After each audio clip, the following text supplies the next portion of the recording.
Hello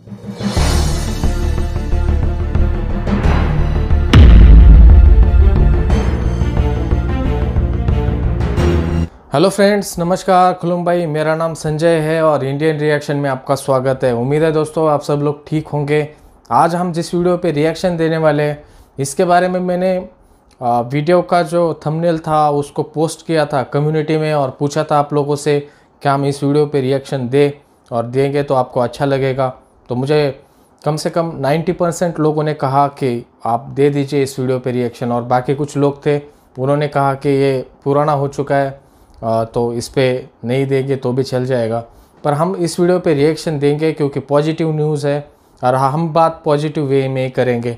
और आप किसी भी बात को रखना चाहते हैं तो प्लीज़ सबसे रिक्वेस्ट है कि पूरा वीडियो पहले देखें, उसके बाद में आप बात अपनी रखें, क्योंकि पूरा वीडियो देखे बगैर आप कुछ बात करते हैं तो कई बार ऐसा होता है कि मैं कुछ अलग बोलता हूँ या फिर वीडियो में कुछ अलग होता है और जब आप कुछ उसका अलग मतलब निकालते हैं, तो ऐसा ना हो इसलिए पूरा वीडियो देखें।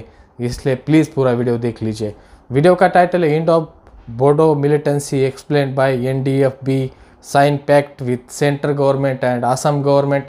और वीडियो पे जाने से पहले अगर आपने चैनल को सब्सक्राइब नहीं किया है तो प्लीज़ चैनल को सब्सक्राइब करें, वीडियो को लाइक और शेयर भी कर दीजिए। इंस्टाग्राम का लिंक यहाँ पे, इंस्टा पे भी ज़रूर फॉलो करें और इनके वीडियो का और चैनल का लिंक डिस्क्रिप्शन में है, तो उनके वीडियो को भी सब्सक्राइब करें और शेयर भी कर दीजिए। तो पहले वीडियो देख लेते हैं, बातें बाद में कर लेंगे। Let's start. नमस्कार दोस्तों, स्टडी आईक्यू में आप सभी का बहुत बहुत स्वागत है। मेरा नाम है डॉक्टर महिपाल सिंह राठौड़ और इस वीडियो में हम डिस्कस करेंगे बोडोलैंड मिलिटेंसी के बारे में। बोडोलैंड मिलिटेंसी खत्म हो चुकी है। जो आखिरी बड़ा फैक्शन था, जो गुट था, लड़ाई लड़ रहा था बोडोलैंड के लिए, उसने सरकार से बातचीत करने के लिए हामी भर दी है। तो जानेंगे कि इस बोडोलैंड मिलिटेंसी का इतिहास क्या है, क्यों ये अलग डिमांड करी जा रही है और क्या इसमें इसकी हिस्ट्री क्या रही है, उसे जानेंगे। ये जानना बहुत ज़्यादा इम्पोर्टेंट सब लोगों को कि क्या डिमांड थी। फॉलो कर सकते हैं और आपको इस लेक्चर का पीडीएफ चाहिए तो वो इस टेलीग्राम चैनल पर आपको, क्योंकि मुझे भी जितना पता है बोडोलैंड एक स्टेट की डिमांड थी, ना कि अलग कंट्री की डिमांड कभी भी नहीं रही। इस कोर्स की मदद से एक स्टेट चाहते हैं बोडोलैंड के लोग। मेट्रो सिटी शिफ्ट हुए आईएएस एग्जाम की तैयारी कर सकते हैं। ज़्यादा जानकारी के लिए हमारी वेबसाइट studiiq.com विजिट कीजिए। तो ये लेटेस्ट न्यूज़ है, पिछले 2 दिन से ये न्यूज़ आ रही है कि एनडीएफबी नाम के एक संगठन ने सरकार से बातचीत करने के लिए हामी भर दी है, sign a pact with centre and Assam. तो इस गुट का, इस ऑर्गेनाइजेशन का नाम है national democratic front of Bodoland. अब सुनने में काफ़ी डेमोक्रेटिक नाम लग रहा है, लेकिन एक्चुअली में दे वर लीडिंग एन इंसर्जेंसी, यानी सरकार के खिलाफ हथियार उठा रखे थे इन्होंने, स्टेट के खिलाफ हथियार उठाए हुए थे। तो एनडीएफबी का एक फैक्शन था जिसे कहते हैं एस, इसे कहा जाता था NDFB S Saoraigwra. I am sorry अगर मैं नाम गलत प्रोनाउंस कर रहा हूँ, तो ये इस एनडीएफबी के लीडर का नाम है। तो साइरोग्वारा ने सरकार से बातचीत करने के लिए एक एग्रीमेंट साइन किया है। एनडीएफबी ने ट्राईपार्टाइट एग्रीमेंट साइन किया है सेंटर और असम गवर्नमेंट के साथ। तो इसमें सेंटर, असम और एनडीएफबी तीनों भागीदार हैं। इसके तहत ये डिसाइड किया गया है कि एनडीएफबी सबसे पहले वायलेंस छोड़ देगा, हिंसा का रास्ता पूरी तरह छोड़ देगा, और सेकेंड वो सरकार के साथ शांति के लिए बातचीत करेगा। तो पहला एब्ज्योर वायलेंस। तो जैसे ही एनडीएफबी ने इस पर साइन किया कि हम हिंसा छोड़ देंगे, इसी के साथ असम में एक बहुत ही लंबी मिलिटेंसी का इतिहास बोडोलैंड के लिए जो चला आ रहा था वो खत्म हो जाता है। और अब असम में केवल एक संगठन बचा है, उल्फा, जो कि सरकार के खिलाफ अभी हथियार उठाए खड़ा है। उसके अलावा असम में पहले कई सारे संगठन थे, लगभग सभी ने हथियार डाल दिए हैं। तो बोडोलैंड आखिर क्या है? देखिए, बोडोलैंड एक एरिया है जो असम में रहने वाले बोडो या बोरो, दोनों सही हैं। ये लोग अपने आप को बोरो कहते हैं, लेकिन अब डी लिखा जाता है इसलिए हम सब बोडो कहने लगे हैं। एक्चुअल प्रोनाउंसिएशन इज बोरो। तो बोरो लोग जो हैं, बोरो ट्राइब के लोग असम के एक बहुत बड़े एरिया को कहते हैं कि ये बोडोलैंड है और असम राज्य से हमें अलग स्टेट चाहिए। ध्यान रखना, इन्होंने कभी अलग देश की डिमांड नहीं करी, इन्होंने डिमांड करी अलग स्टेट की, कि हमें जो असम है उसके साथ नहीं रहना। जो अहोम आइडेंटिटी है, जो मेजॉरिटी आइडेंटिटी है असम में, उससे हमारा कल्चर थोड़ा सा अलग है, हमारी हिस्ट्री थोड़ी सी अलग है, तो हमें एक अलग राज्य चाहिए। तो बोडो, अगर आप ट्राइबल कम्युनिटी में देखें तो असम में सबसे बड़ी ट्राइबल कम्युनिटी है, 6% आबादी। 2001 के सेंसस के अकॉर्डिंग ये डेटा है। बोडो अपने आप को आइडेंटिफाई करती है असम में। और एक समय में बोडोज असम के काफ़ी बड़े हिस्से पर उनका कंट्रोल था, खास करके जो ये ब्रह्मपुत्र के नॉर्थ वाला एरिया है, इस एरिया में बोडोज राज किया करते थे काफ़ी साल पहले। और इसीलिए आज़ादी के बाद भी इन्होंने कहा कि हमें एक अलग राज्य बनाया जाए। तो बोडोज़ का एक काफ़ी लंबा इतिहास रहा है सेपरेटिस्ट डिमांड का। तो इन्होंने पिछले 50 साल से ये डिमांड करी है।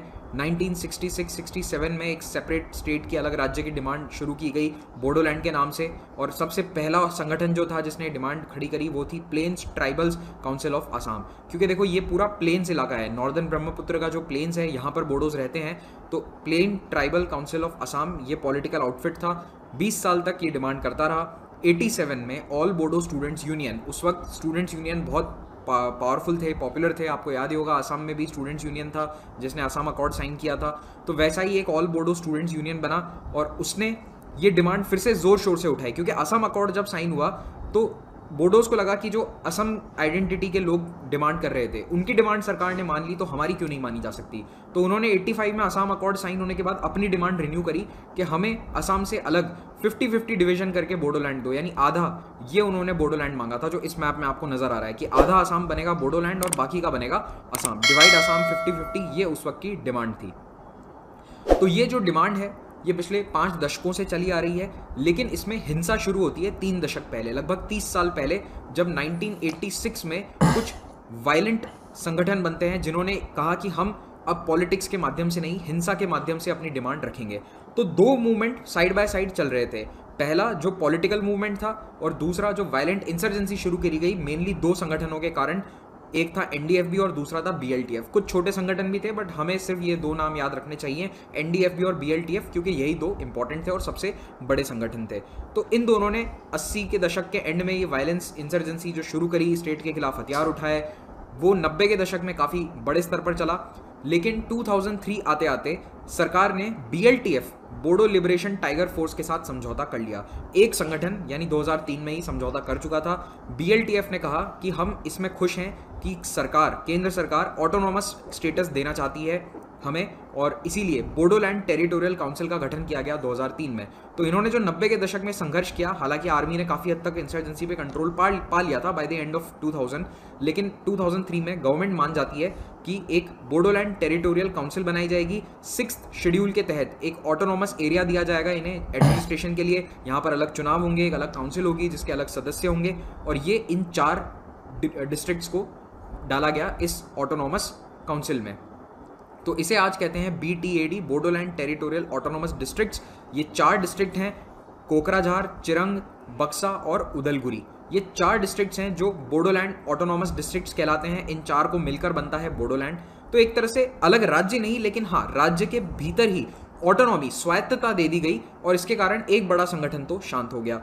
तो यहाँ पर 3082 से ज़्यादा गांव हैं जो बोडो मेजॉरिटी हैं असम के, और ये 4 डिस्ट्रिक्ट्स हैं। कम नहीं है, 3082 मतलब बहुत होता है, लेकिन फिर सरकार ने इन्हें 4 डिस्ट्रिक्ट जितना एरिया दे दिया। तो आज बोडोलैंड में असम का 11% एरिया इंक्लूड होता है। तो इस एडमिनिस्ट्रेटिव यूनिट BTC बनाने के पीछे रीज़न क्या था कि बोडोज़ की इकोनॉमिक, एजुकेशनल डेवलपमेंट बेहतर तरीके से हो सके, इनकी ज़मीन, इनका कल्चर, इनकी सोशल आइडेंटिटी बोडोज़ की मेंटेन रखी जा सके। तो ये इनका टारगेट था जो अचीव हो गया। साथ ही साथ इंफ्रास्ट्रक्चर डेवलपमेंट भी तेज़ी से होना चाहिए इस एरिया में, जो कि BTC के कारण हो रहा है। लेकिन एक संगठन था जो अभी भी इस समझौते से खुश नहीं था, उसका नाम था national democratic front of Bodoland, NDFB। तो NDFB की शुरुआत होती है अक्टूबर 1986 में, जब एक ग्रुप बनता है बोडो सिक्योरिटी फोर्स। तो बोडो सिक्योरिटी फोर्स की शुरुआत करी थी रंजन डाइमारी ने, और आगे जाकर 94 में इसका नाम बदलकर रख दिया गया national democratic front of Bodoland. तो NDFB काफ़ी नोटोरियस था एक समय पर, 90 के दशक में अटैक्स के लिए, किलिंग्स के लिए, बॉम्ब ब्लास्ट, एक्सटॉर्शंस, इन सभी के लिए 90 में बहुत ही नोटोरियस हो गया था NDFB। और जब भारत में आर्मी ने इनके खिलाफ काफ़ी बड़ा ऑपरेशन चलाया तो ये भूटान चले गए सभी, क्योंकि आप देख ही सकते हैं कि यहाँ पे भूटान, बस ये भूटान का ही बॉर्डर है, यहाँ पर भूटान है। तो भूटान के जंगलों में जाकर ये रहने लगे। फिर भारत सरकार ने भूटान की आर्मी के साथ मिलकर एक ऑपरेशन चलाया, सॉरी इंडियन आर्मी और भूटान आर्मी ने मिलकर एक ऑपरेशन चलाया, और फिर इन्हें भूटान से निकाला गया बाहर। तो ये जाकर म्यांमार के जंगलों से अपना ऑपरेशन चलाने लग गए। तो NDFB जो है वो कंटिन्यूसली पिछले 30 सालों से एक हिंसक आंदोलन चला रहा है सरकार के खिलाफ, असम सरकार, केंद्र सरकार के खिलाफ, और उसमें इन्होंने नॉन बोडो सिविलियंस को बहुत बार टारगेट किया है। यानी कि जो इन बोडोलैंड वाले एरियाज में रहते हैं लोग, सारे तो बोडो है नहीं, कुछ ऐसे भी हैं जो नॉन बोडोज़ हैं, उसमें कुछ एक आदिवासी ग्रुप्स हैं जो प्लांटेशन वर्कर्स कहलाते हैं। हालांकि बोडो खुद आदिवासी हैं, लेकिन एक और ग्रुप है जो टी वर्कर्स कहलाता है, जिन्हें अंग्रेज़ यहाँ पर लाए थे चाय के बागानों में काम करने के लिए। तो आज उनके डिसेंडेंट्स भी वहीं रहते हैं, तो इन्हें टारगेट किया जाता है, इन आदिवासीज़ को, क्योंकि बोडोज़ मानते हैं ये बाहर से आए हैं, ये बिहार या फिर जो संथाल एरियाज थे बंगाल के, वहाँ से लाए गए थे, तो इन्हें यहाँ का लोकल नहीं माना जाता बोडोज़ के द्वारा, और इनके खिलाफ हिंसा काफ़ी बढ़ती जा रही है। 2000 के बाद से एनडीएफबी ने बांग्लादेशी माइग्रेंट्स को भी टारगेट करना शुरू कर दिया है, स्पेसिफिकली मुस्लिम्स को। इसी क्रम में 2012 में जुलाई में एनडीएफबी ने बोडोलैंड के एरियाज में रहने वाले मुस्लिम्स पर, जिन्हें बोडो एनडीएफबी कहता था ये बांग्लादेशी मुस्लिम्स हैं, उन पर बहुत बड़े स्तर का हमला किया गया। उस वक्त करीबन 80 लोगों की मौत हुई थी इस हमले में, और खुद प्रधानमंत्री मनमोहन सिंह उस वक्त वहाँ पर गए थे, जो राइट अफेक्टेड एरियाज थे वहाँ पर विजिट करने के लिए, क्योंकि ये हिंसा लगभग 1 महीने तक चली थी और ये बहुत बड़े स्तर की हिंसा थी। इसमें 5 लाख लोगों को अपना घर छोड़कर जाना पड़ा था। 5 लाख पीपल वेर डिस्प्लेस्ड। 2014 दिसंबर में भी एनडीएफबी-एस जो एक संगठन है, अभी बताता हूँ एस का क्या मतलब है, उसने भी एक बड़ा हमला किया और 80 आदिवासियों को मार दिया था सोनितपुर डिस्ट्रिक्ट में। ये दिसंबर 2014 की बात है। तो कुल मिलाकर बड़े बड़े जो मैसेकर्स हैं वो किए हैं इस एनडीएफबी संगठन ने। तो एनडीएफबी जो है उसकी शुरुआत 1986 से हो गई थी, लेकिन 2008 में उसमें बंटवारा हो गया। होता यह है कि 2008 में असम में बम ब्लास्ट करवाए गए, एनडीएफबी ने ब्लास्ट करवाए थे, 80 लोगों की मौत होती है। उसको लेकर इस ग्रुप में आपस में टेंशन हो गई। कुछ लोगों ने कहा कि नहीं, बम ब्लास्ट करवाना गलत था, तो ऐसे ही ग्रुप 2 हिस्सों में बंट जाता है। एक बना एनडीएफबी पी यानी प्रोग्रेसिव, जिसका लीडर था गोविंद बासु मातारी, और एक बना एनडीएफबी आर, जिसका लीडर था रंजन दाईमारी, जो ओरिजिनल लीडर है। तो एनडीएफबी पी जो है प्रोग्रेसिव, इसने केंद्र सरकार के साथ 2009 में बातचीत करनी शुरू कर दी और अपने हथियार डाल दिए। तो आप देखिए एनडीएफबी पी दूसरा बड़ा संगठन बन जाता है। पहला कौन सा था? Liberation, Bodoland liberation tiger force. दूसरा एनडीएफबी प्रोग्रेसिव। तीसरा है एनडीएफबी आर। ये भी 2010 में एक तरह से खत्म हो गया, क्योंकि दाईमारी को पकड़ लिया था बांग्लादेश में और बांग्लादेश ने भारत को सुपुर्द कर दिया, और उसके बाद आर फैक्शन भी सरकार से बातचीत करने के लिए तैयार हो गया, क्योंकि सरकार ने इनकी कमर तोड़ दी थी और लीडर को अरेस्ट कर लिया था।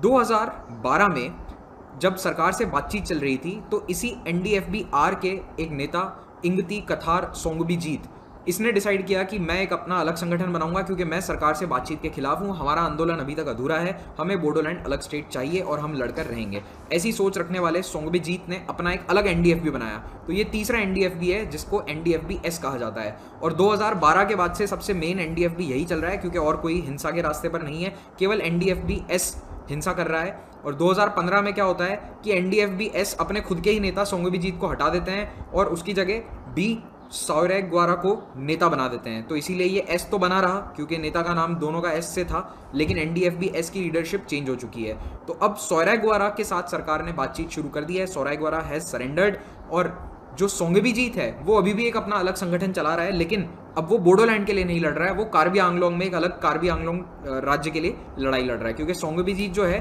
आप सोचिए, ये एक बोडो नहीं था व्यक्ति, फिर भी ये बोडोलैंड के लिए लड़ रहा था। ही वॉज एथनिकली अ कचार, ठीक है, तो कचार डिस्ट्रिक्ट को ये बिलोंग करता था, और कार्बी आंगलोंग के लिए ये अभी लड़ रहा है। He still active, he still working against the state. तो एनडीएफबी-एस तीसरा और सबसे आखिरी बड़ा फैक्शन था बोडो इंसर्जेंसी का, और इसने भी अब सरकार से बातचीत के लिए काम शुरू कर दिया है। हुआ ये, रीसेंट डेवलपमेंट ये है जनवरी का, कि एनडीएफबी-एस के नेताओं से बातचीत करी गई बैक चैनल्स के थ्रू, और एनडीएफबी-एस के नेता हैं ये म्यांमार में जाकर छुप गए थे। वहाँ पर United national liberation front of western south east Asia, एक संगठन जो परेश बरुआ ने बनाया था, उल्फा वाले परेश बरुआ ने, उनके साथ मिलकर इस संगठन को ज्वाइन कर लिया था एनडीएफबी-एस ने। और बोडोलैंड की इंसर्जेंसी में ये इकलौता एनडीएफबी-एस बचा था। तो सरकार ने इनके साथ पिछले साल बातचीत शुरू करी, और ये आउट नहीं था, पब्लिक में नहीं बताया गया था कि बातचीत चल रही है, लेकिन 11 जनवरी को ये हुआ कि इन्हें म्यांमार से भारत आने दिया गया।